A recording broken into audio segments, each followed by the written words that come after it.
Set your mind on something that absolutely drives you. And then once you have that, you should be very open-minded as a young person, because once you find your passion, you're likely to be good at it, and from there you will have success.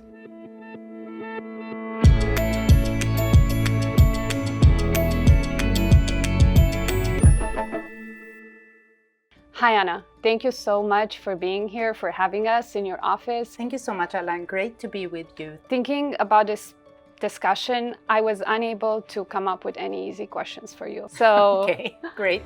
We all know that the scale of the youth employment challenge, it's hard to overstate. At the World Bank Group, we hear a lot about more, but also better jobs. What does that mean on the ground for young people beyond quantity? What qualities should we strive to embed in the jobs of tomorrow? Yeah, so it's absolutely right. A job is so much more than a paycheck. It starts with a job, but it very quickly moves into better jobs. And what is a better job? A better job is what provides us with dignity. A better job provides for stability. And a better job provides for upward mobility and an ability to create more for oneself. And it starts again with what are those critical skills young people need today to be able to move into a job and then move up in a job or create more value. And there we look a lot at foundational skills. So it's the foundational technical skills, but so important are skills like critical thinking, the ability to work with others, communication, so important. And I would say most importantly, being open-minded. Sometimes it's not the job you may think you were going to go for, but it's the job you got, and then it takes you in incredibly wonderful new ways. So I think we need to shift from, yes, we've created a job, but now we need to think about how it meets the aspirations of people going forward. Many young people are hearing today that the job they will have in 10 years from now may not even exist yet. How can education systems and the young people themselves be preparing to stay ahead of this reality? Yeah. So that is such an interesting question, because we don't actually know. But what I think we do know is that the education system needs to prepare us for tomorrow in such a way, first and foremost, that it prepares us to always continue to learn. Because I think it's just not static. So how do we create a mindset where we're continuously learning? And I'm finding that in our institution right now, with such rapid development in the technology and AI field, everybody's looking at how can I do my work more effectively using technology. So I think that's the first thing. We need an education system that is very adaptive to a world in change. The second thing I think we need to do is to be very, very open-minded that it's just not linear. You know, you may come out with a degree, but you end up doing something completely different. So again, what are those foundational skills that we all need to have, that young people need to have today, to be able to be very, very flexible for what is presented to them? And then I think we have stepped in much, much more now to also value the role of training and skilling. Because on top of an education of a more traditional kind is actually a vocational skill. And sometimes you have to couple the two. And I actually have a personal experience of this. I have 3 children. One of them has come out of college a while back with a very good general degree. But what he will do in the future is going to come from very, very specific vocational training. So it's great to have the foundational, but now it's about honing a skill where the job market demand actually is. I didn't think my job existed when I was in college. There you go. So yeah. Full of the surprises, Yes. our future. Yes. But you mentioned AI. Yes. And of course, we can't talk about the jobs for the future without mentioning Yes. AI. This technology, it's already reshaping the workplace and the labor market way faster than most people anticipated. Do you think this is primarily a threat or also an opportunity for developing countries in particular? Yeah, definitely an opportunity, but I would say it's not automatic and it's not necessarily equal.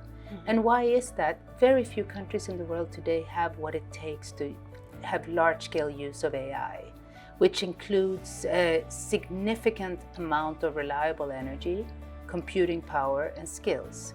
What many countries have, however, are more localized models, more practical tools that can be a game changer. And I've seen this across the world as I travel. I've seen farmers use what we call small AI, which means they're basically using smartphone technology. So take a farmer that can use an app to see what kind of crop disease do I have here and what do I need to do about it. take what we've seen in some countries, which has been effective in education, which is tutoring AI tools, which can enhance and accelerate learning outcomes. Or take what businesses need, which are AI-enabled apps that can actually detect what's in inventory where that I need for my business. So I think there's so much we can do with small AI, while we still work, of course, on more and more countries becoming enabled to use what we call big AI. Then I want to come back to the 5 sectors that we believe create jobs, which are also, of course, AI-enabled and AI-relevant, but we also believe we will always need jobs in these areas. Infrastructure in and of itself, energy, etc. Agriculture, for sure, it will be different, more effective, more productive, but it will still be where we need to employ people. Health, because health systems keep people healthy, but it also generates jobs. Tourism, I think, is incredible as a service sector. And then what we call the value-added manufacturing, which makes sure that the value chain is such that it creates economic transformation locally and therefore creates jobs. So yes, definitely an opportunity, but it's not sort of off like that. One has to think about it and think through it. What will it actually be able to do here and now, and then move as it develops further. So it's not a solution for everything. It's not a solution for everything, but I bet there is a solution in there for something almost everywhere. That's true. In many of the examples you mentioned, they are connected to entrepreneurship. Yes. And for many young people in emerging markets, entrepreneurship, it's not necessarily just a lifestyle choice, but more often than not, the most viable path. I'm curious, what is the World Bank Group doing to aid them in accessing financing, mentorship, and the networks they need to succeed? Yeah, so glad you raised this. Entrepreneurship, I think, is absolutely fundamental. And my first point is that we have got to not look at it as a niche. It is so important to remember that micro, small, and medium-sized enterprises account for 70, 80, 90% of jobs in the world. They often start through an entrepreneur doing something entrepreneurial. So we need to recognize that that's the root of it. And what we need to do is make sure, and this is something that I observe a lot, that young people don't go into entrepreneurship pathway because they have no other choice. And I see this often. I was in one country where everybody I met was an entrepreneur, and I asked them, so how many people do you employ? And they said 1 or 2. And they stay there because there's not enough breaking of the barriers needed.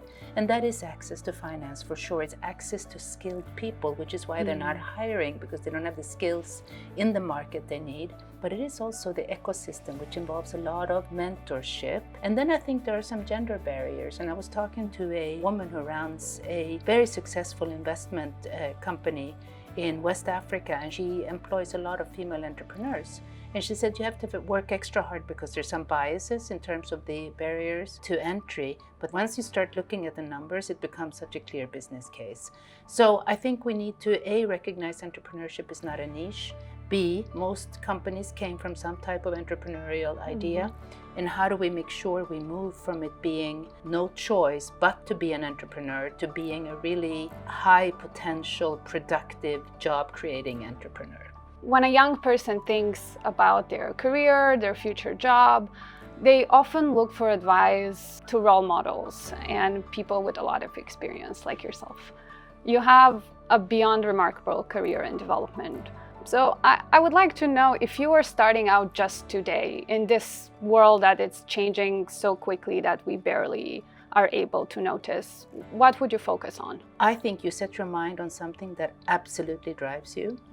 And then once you have that, don't worry about doing something that you think, this is outside of my studies. You can get into it. You know, I came in here with a degree in economics and business. I ended up spending years in energy. I was not an engineer, but I was recognized in the energy sector in this institution. And by the way, there were hardly any women, so I was alone in the room most of the time as a woman. So I think open-mindedness, and that's what I tell my children today. Go out there, find your passion, because once you find your passion, you're likely to be good at it, and from there you will have success. If they will leave this conversation with only one thing, what would that be? That one thing is that we need you. Because the world is going to change, and you're the ones who are going to have the ideas, the answers, the drive, the energy, and the time to work on it. So please co-create with us, help us, lead us. So My advice is take space, take room, recognize how much worth there is in your energy, in your aspirations, and in the ideas that you have, because that's what's going to shape the future. Anna, thank you so much. It was a pleasure. Thank you, Alla. Great to be with you.